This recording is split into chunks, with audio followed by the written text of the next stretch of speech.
education is the first topic up, and don't forget to be sending up your questions to Glenn and texting them.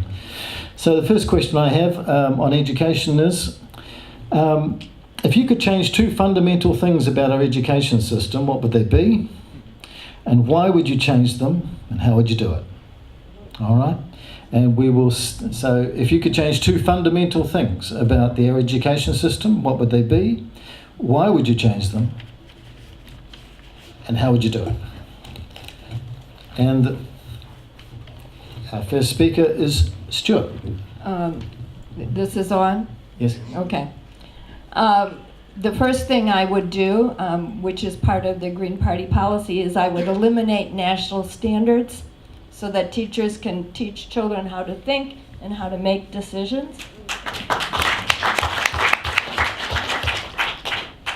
The second thing I would do would be to work to reduce class sizes so that teachers actually have an opportunity to evaluate where their students are at and to tailor the program to children individually. Now what else do I have to add? That was it. That's it, you've done. Okay, now Jeff Simon. Thank you very much.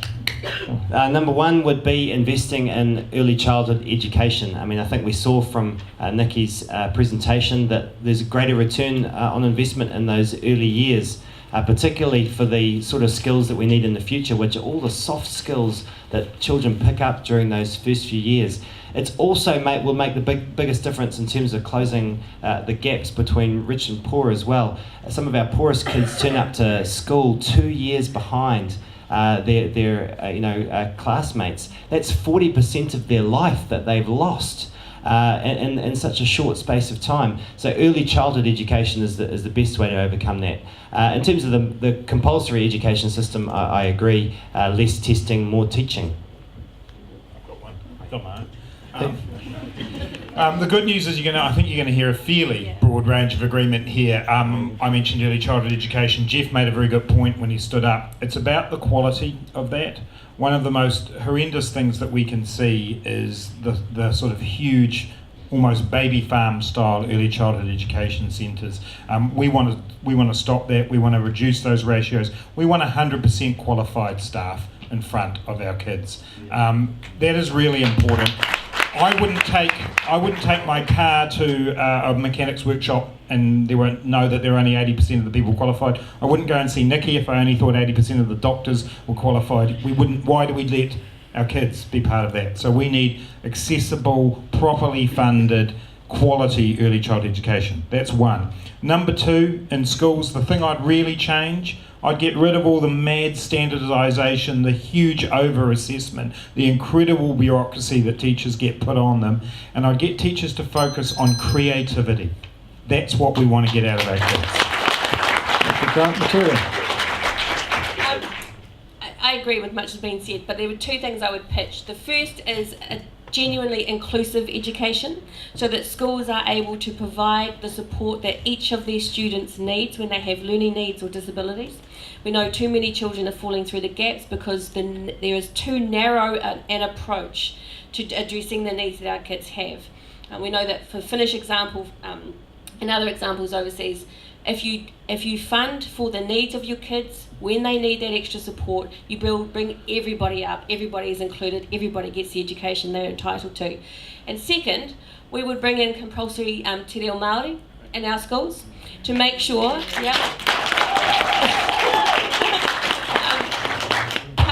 we live in Aotearoa, New Zealand. If we are to build a genuinely bicultural country that understands each other, we need to address the language deficit that we have in our schools. It will take some time to build up the teaching force that can do that, but it is entirely within our hands. Kia ora. I think we need to realise that every child is different and what works for some doesn't work for others, and so we need more flexibility in the education system. We need more diverse opportunities for teachers, and we need to focus on that 10% that are really struggling. Okay.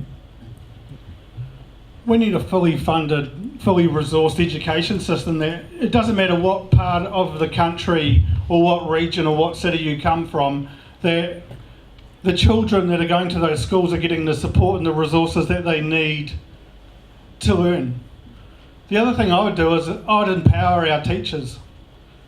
They know our children, and rather than burdening them with bureaucracy and standards and testing, let's give them the freedom and the opportunity to teach and empower our children and empower the people of the future. I've got a question for any of the candidates, and it is this. We have a non-trust based system of education, which is based on testing. So we measure teachers on how they can get through, how many kids through tests and what have you. Has any of the parties got a idea about how to deal with the bumbling bureaucracy of education? A lot of teachers are having to deal with administrative problems rather than spending the time with the kids. Have anybody got something to say about that? I happen to be holding a microphone.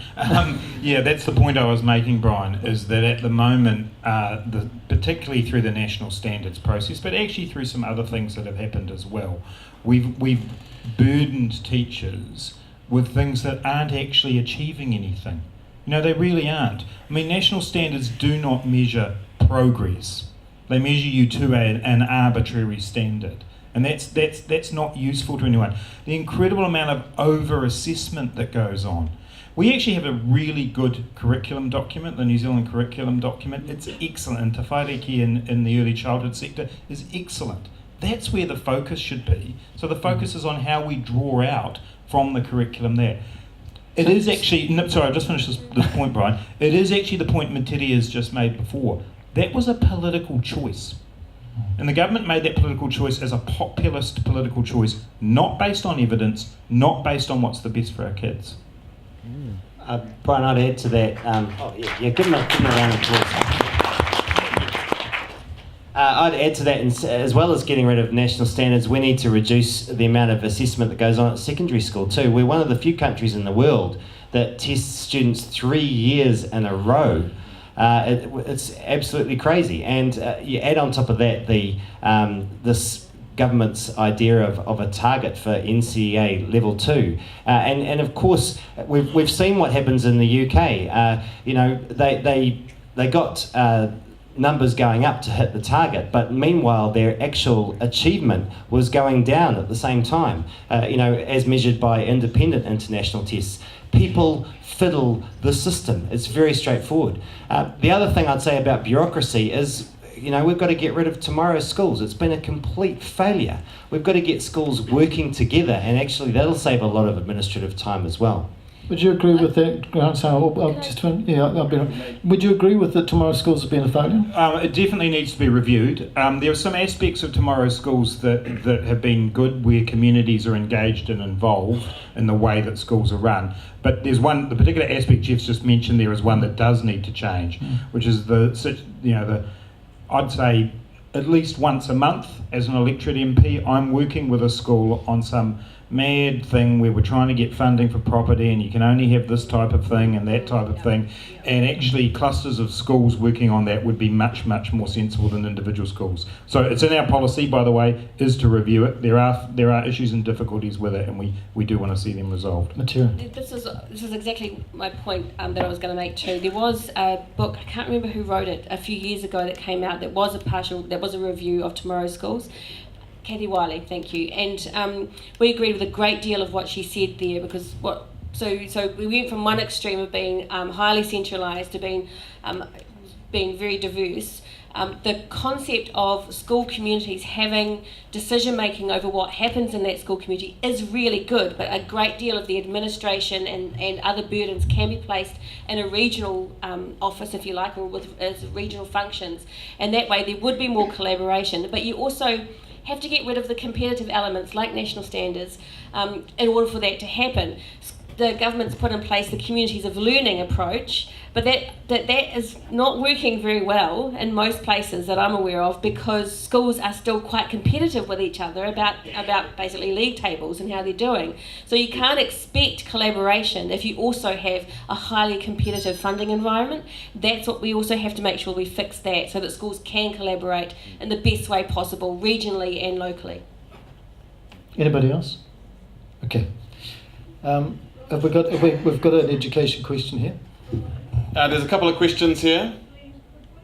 Rock and roll, beautiful looking people. There's two education questions that have come in. One around vulnerable families, and what are your views to get younger children into kindy and daycare from vulnerable families? And the second one is around bringing back funded education for solo parents that benefits them, their children, and eventually back benefiting the taxpayer.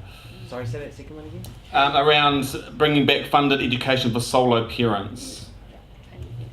Okay, who wants to field that? Sure, shall we do that? So the first one is that what we actually need to do is ensure that the early childhood education is actually available in those communities. You know, sadly, too often we have communities where it's just not available, and what is available is unfortunately oversubscribed. And you need to actually be able to get there and ensure that, you know, the young person that you're taking there, or the child that you're taking there, has got the, you know, is fed and clothed and enough to go.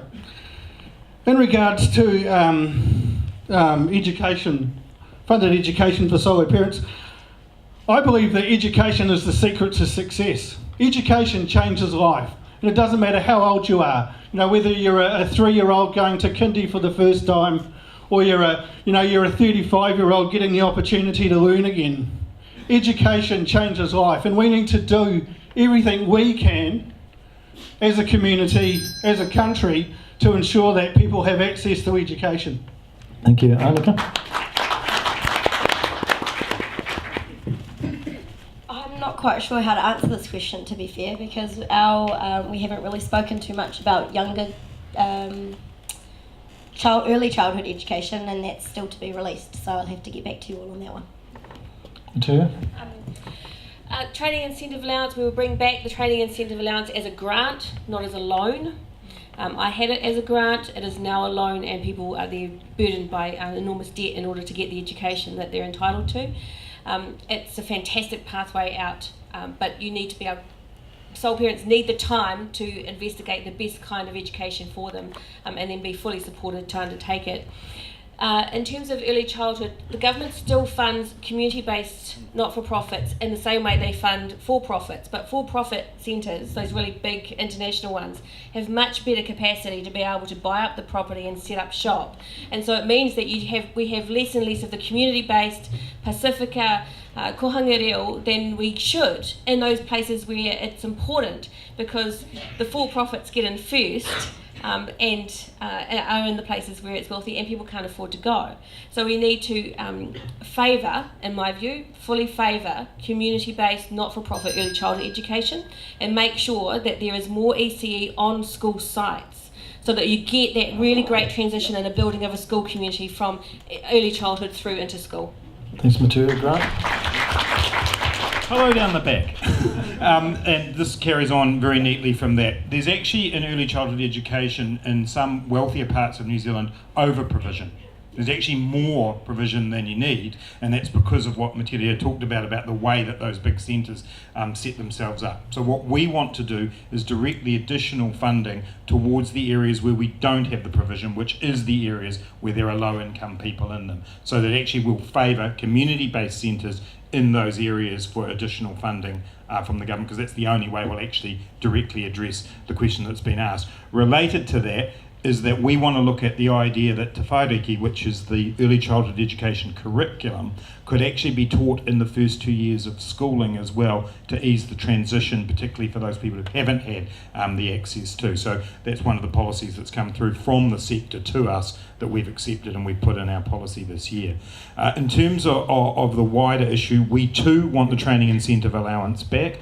We actually want free post-secondary school education, 3 years of it for everybody that you can take up at any point in your life. And Harry, because he's here and he mentioned it, we want to bring the funding back for night classes.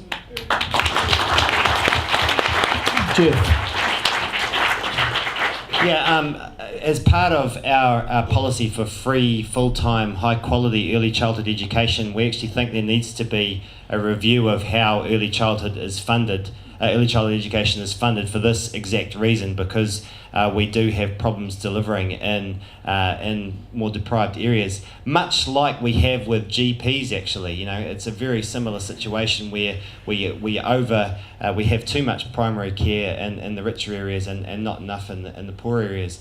And so I think through that process we would probably come to a very similar outcome as to what Materia has just talked about, in that it really makes sense to use existing schools to set up more in deprived areas, to set up more high quality early childhood education. In terms of training incentive allowances and all that sort of post school stuff, I mean, our view is very much that we don't know what the modern economy is going to look like and what sort of training is going to be beneficial, and we would rather fund an unconditional basic income for people so that they can explore anything that they want. Stuart. Well, basically, I'm in agreement with nearly everyone here. There's one other point I'd like to emphasize. Over the last 9 years, there's been a major cut in education funding, a funding freeze. And the Green Party has made an absolute commitment to restore education funding to what it should be, given the level of inflation and given the growth in population. We do have